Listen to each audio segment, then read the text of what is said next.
They charged across the desert at full speed, arrows raining from the sky, blades flashing in the sun, and entire armies collapsing in minutes. These weapons didn't just win battles, they built an empire. Section 1. Early Primitive Phase. Flint dagger. Small, sharp, silent. This was one of Egypt's first killing tools. Before metal, warriors used razor-edged stone. Flint could be sharper than modern steel. One clean strike could end a fight instantly. But here's the scary part. It didn't need strength, just speed. Assassins loved it, guards feared it, and enemies never saw it coming. Simple, deadly, unforgiving. Stone mace. This wasn't a weapon, it was a skull crusher. A heavy stone head on a wooden handle. No fancy design, no mercy. One hit could shatter bone, crack helmets, drop warriors instantly. Egyptian kings even carried ceremonial maces to show absolute power, because when you held this, you decided who lived. Throwing spears. Fast, long range, brutal. These were used before swords even existed. Hunters turned them into battlefield weapons. A skilled thrower could kill from 30 meters away, no warning, no defense. And when thousands flew at once, it was raining death. But the most dangerous part, you never knew which one had your name on it. Wooden shield. This saved more lives than any sword. Made from layered wood and animal hide. Light enough to run with, strong enough to stop arrows.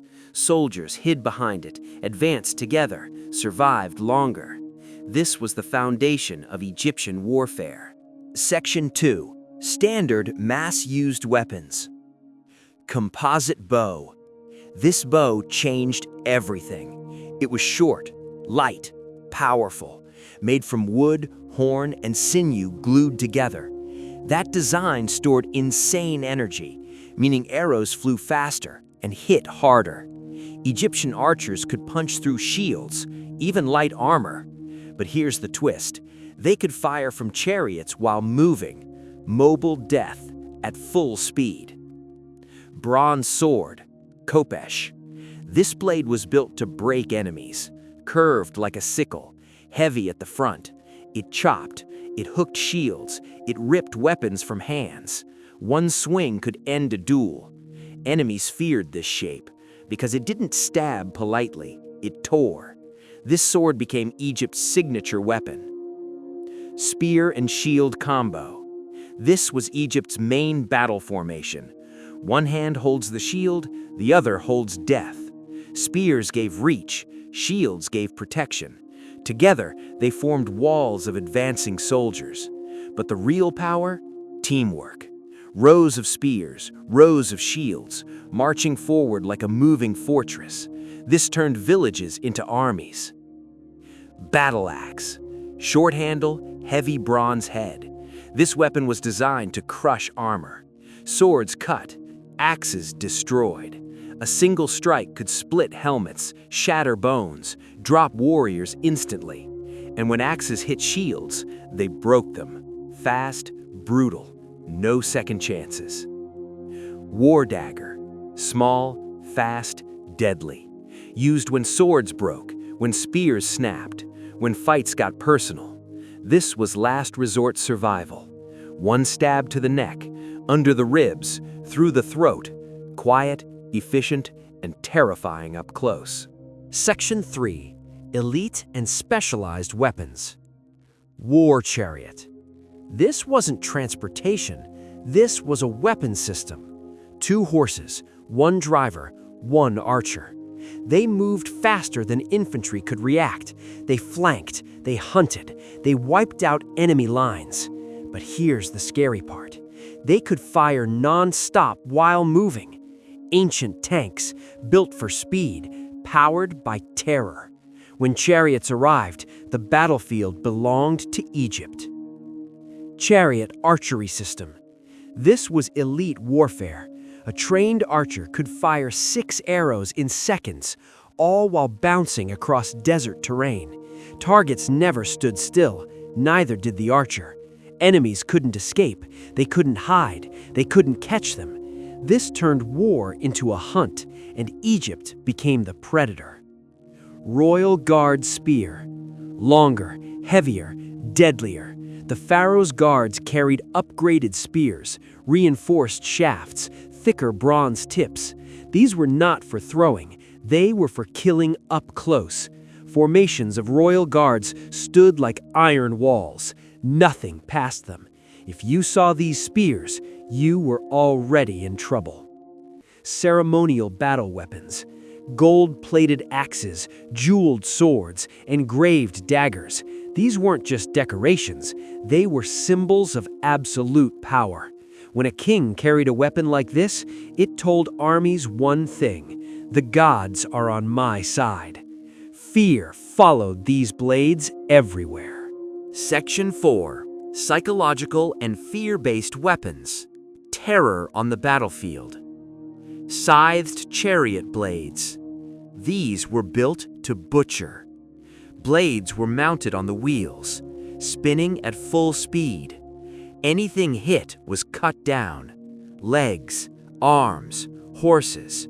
Soldiers broke formation just seeing them charge. But here's the real horror. You couldn't stop them. You could only run. This wasn't combat, it was slaughter. War trumpets and drums.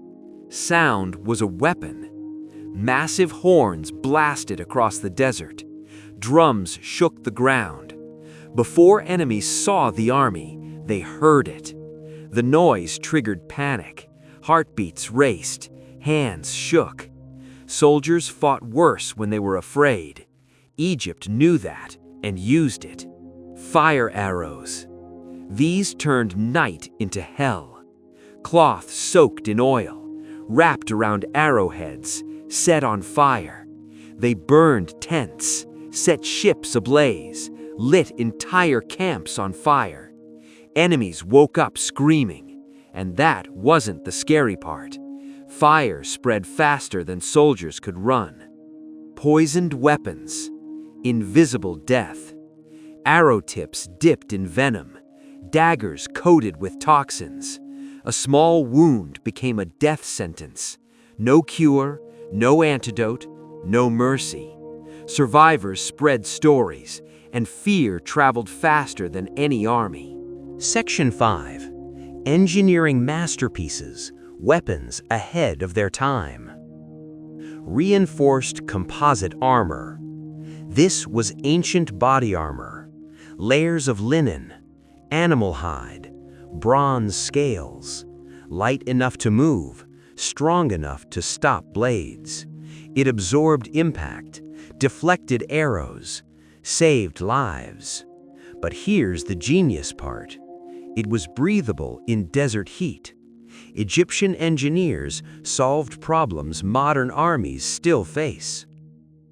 Bronze casting technology. This built every major weapon. Copper and tin melted together, poured into stone molds, perfect blades, balanced axes, sharp spearheads. Mass production, ancient style. Egypt could equip huge armies fast, while enemies still used stone. This tech made Egypt unstoppable. Warship with archer platforms. Floating battlefields. Tall wooden ships with raised platforms. Archers fired down onto enemies. Harder to board, easier to defend. They controlled rivers, blocked invasions, protected trade routes.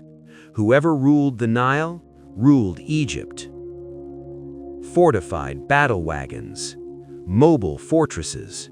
Heavy wagons with shield walls. Archers firing from inside. Used to protect commanders and supply lines.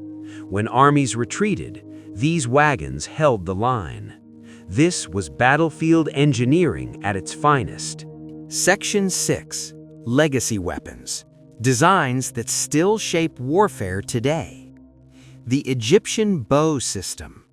Egypt didn't just use bows. They built archery doctrine, training, formations, Mobile firing units. Modern military archery and special forces still follow the same logic: fast, precise, coordinated. The bow became a science because of Egypt. The chariot to the tank. Same concept, different materials. Speed, firepower, mobility. Chariots dominated ancient battlefields, just like tanks dominate modern wars. Flanking, shock attacks, breaking enemy lines. The idea never died, only evolved. The shield wall. Egypt perfected group defense. Overlapping shields, advancing together, moving as one. Romans copied it. Vikings mastered it. Modern riot police still use it. One formation, thousands of years. That's real legacy. These weapons didn't just build an empire. They rewrote how humans fight wars. Speed, fear, engineering, and it all started in the desert.